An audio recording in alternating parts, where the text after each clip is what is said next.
Whatever brought you here today, stay with this video for a few minutes. What does surviving a financial crash really teach you? Most people assume the lesson is simply to save more money or avoid taking risks. Yet history repeatedly shows that many people with respectable incomes, valuable assets, and years of experience still struggle after a severe downturn. The deeper question is not whether a crash destroys wealth. It is whether it reveals weaknesses that already existed long before the crisis arrived. One of the first discoveries after surviving a crash is that income and financial resilience are not the same thing. A regular paycheck or profitable business can create confidence, but confidence is not the same as preparedness. Financial resilience depends on how long you can continue meeting essential expenses if income suddenly slows or disappears.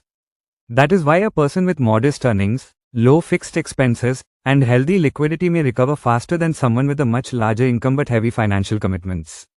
A crash exposes the difference between appearing wealthy and being financially durable. That naturally leads to another question. Why do intelligent people still become vulnerable?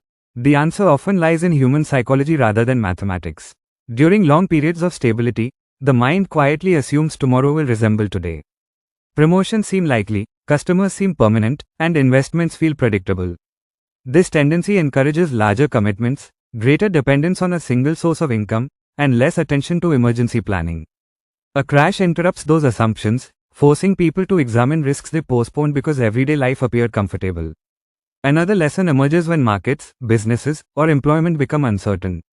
Cash flow often matters more than paper wealth. Owning valuable assets can provide confidence, but assets cannot always be converted into usable money quickly or without loss.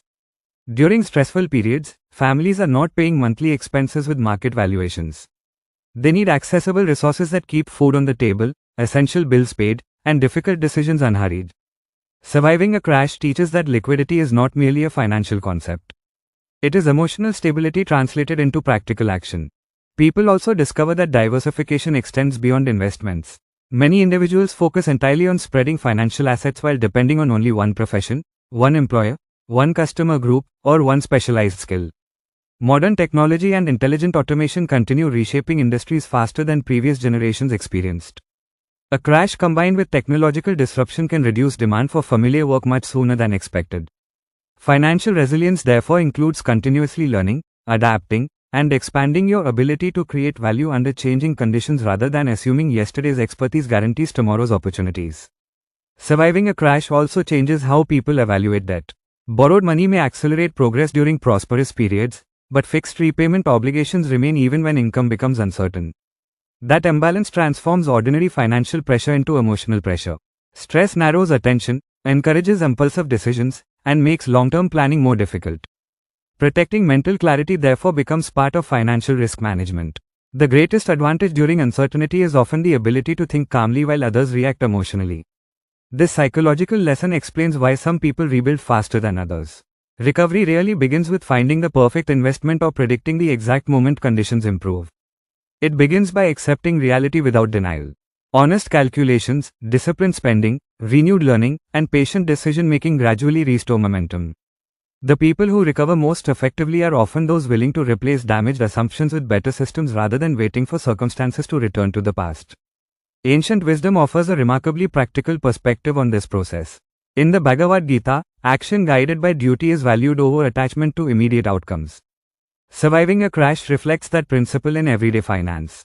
You cannot control economic cycles, market sentiment, or unexpected disruptions, but you can control preparation, learning, disciplined action, and ethical conduct. Devotion does not remove uncertainty. It strengthens the mind that must navigate uncertainty with steadiness. This is where the qualities associated with Lord Hanuman become deeply relevant. His courage was never reckless confidence. It was disciplined strength guided by wisdom and service.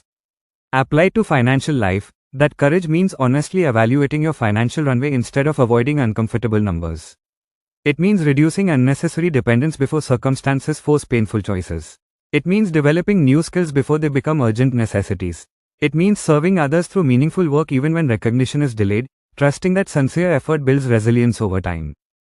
Perhaps the most unexpected lesson from surviving a crash is that identity should never depend entirely on wealth, employment, or market success. Financial setbacks can reduce possessions, income, or status, but they do not have to diminish character, discipline, or purpose. When identity rests only on external success, Every downturn feels like personal failure. When identity is anchored in values, learning, gratitude, and devotion, even severe setbacks become teachers rather than permanent definitions. So, what does surviving a crash ultimately teach you? It teaches that resilience is built long before adversity appears. It teaches that cash flow, adaptability, emotional discipline, and continuous learning often matter more than impressive numbers during prosperous times. Above all, it teaches that the strongest form of security is not the absence of uncertainty but the presence of inner strength. With gratitude in your heart, disciplined action in your hands, and the fearless qualities of Lord Hanuman guiding your decisions, every financial storm becomes an opportunity to build a life that is not merely wealthier, but wiser.